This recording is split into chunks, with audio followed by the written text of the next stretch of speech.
Hello, same day, same clothes, different video. So again, I'm going to do the same thing. I'm going to do another Brothers Grimm tale.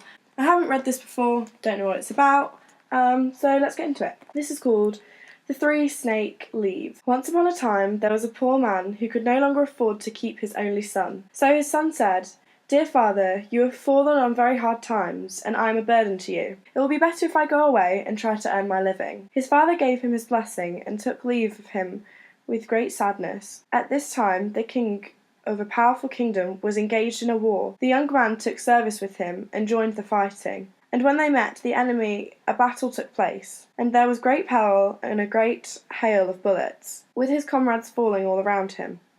And when even the commander was killed, the rest wanted to take to their heels, but the young man stepped forward and rallied them, crying, "We must not let our fatherland perish." At this the others followed him, and he pressed forward and defeated the enemy. When the king heard that he owed the victory to him alone, he raised him above all the others, gave him great wealth, and made him the first man in his kingdom. The king had a daughter who was very beautiful, but there was also something very strange about her. She had made a vow to take no man for her lord and husband unless he promised to let himself be buried alive with her if she died before him. "If he truly loves me," she said, "why would he want to go on living?" In return, she was prepared to do the same for him, and go down into the grave with him if he died first. This strange vow had hitherto deterred all suitors, but the young man, who was so entranced by her beauty, he was heedless of everything, and asked her father for her hand. "But do you know what promise you will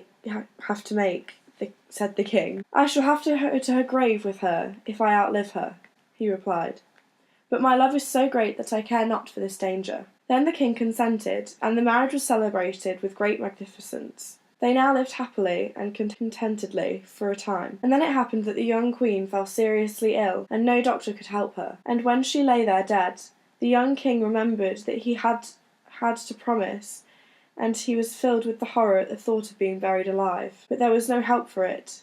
The king had ordered all the gates to be watched, and there was no way of escaping his fate. When the day came for the queen's dead body to be laid to rest in the royal vault, he was taken down into it with her, and then the door was locked and bolted. Beside the coffin stood a table on which there were 4 candles, 4 loaves of bread, and 4 bottles of wine. As soon as those provisions gave out, he would have to die of hunger. So there he sat, full of grief and sorrow, eating only a morsel of bread each day, and drinking only a mouthful of wine. And yet he realized that his death was coming closer and closer. Now as he sat there staring in front of him, he saw a snake crawl out of one corner of the vault and approach the coffin. Thinking it was going to gnaw at the dead body, he drew his sword and exclaimed, "You shan't touch her so long as I am alive," and he hacked the snake into 3 pieces. A few moments later, a second snake came crawling out of the corner, but when it saw the other one lying dead and dismembered, it turned back, and presently approached again, carrying 3 green leaves in his mouth. Then it took the 3 pieces of the snake,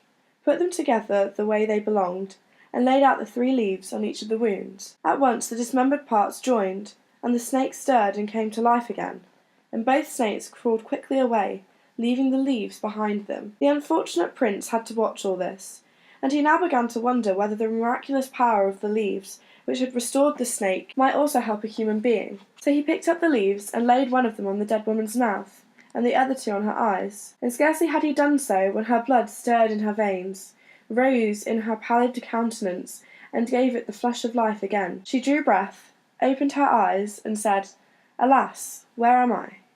"You are with me, my dear wife," he answered, and told her all that had happened, and how he had received her. Then he gave her some wine and bread, and when she had recovered her strength she stood up, and they went to the door and knocked on it, and shouted so loudly that the guards heard them and reported it to the king. The king himself came down and opened the door. He found both of them in full health and vigour, and rejoiced with them that now all their troubles were over. But the young king took the 3 snakes' leaves with him, gave them to the servant, and said, "Keep them carefully for me, and carry them on you wherever you go. Who knows what trouble they may yet help us out of?" But since being brought back to life, his wife had undergone a change. It was as if all her love for her husband had been drained out of her heart. Some time later, he decided to make a voyage across the sea to visit his old father, and after they had boarded the ship, she forgot the great love and loyalty he had shown her, and how he had saved her from death, and conceived a guilty passion for the ship's captain. One day, when the young king was lying there asleep,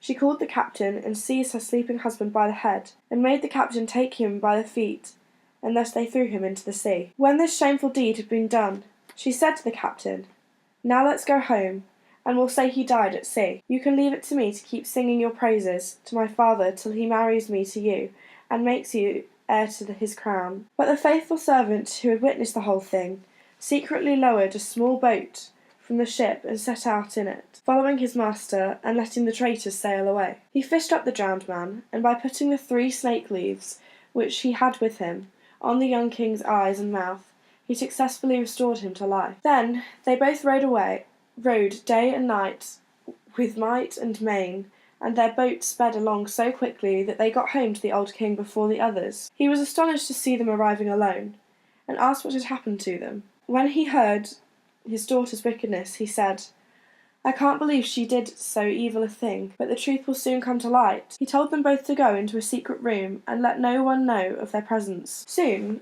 after the big ship came sailing in, the prince's godless wife appeared before her father with a sorrowful air. He said, "Why have you returned alone? Where is your husband?" "Oh, dear father," she replied, "I have come home in great grief. During the voyage my husband suddenly fell sick and died, and I find the ship's captain had not helped me it would have gone ill with me. But he was present at my husband's death, and can tell you all that happened." The king said, "I will bring this dead man back to life." And he opened the door of the room and told the 2 men to come out. When the woman saw her husband, she stood as if thunderstruck, then fell to her knees and begged for mercy. The king said, "There can be no mercy for you. He was ready to die with you, and he gave you your life back again. But you murdered him in his sleep, and you shall have your just reward." Then she and her accomplice were put on board a ship full of holes and sent out to sea, where they soon perished in the waves. Hope you have a good day. Like and subscribe. Or don't, just have a good day. Bye.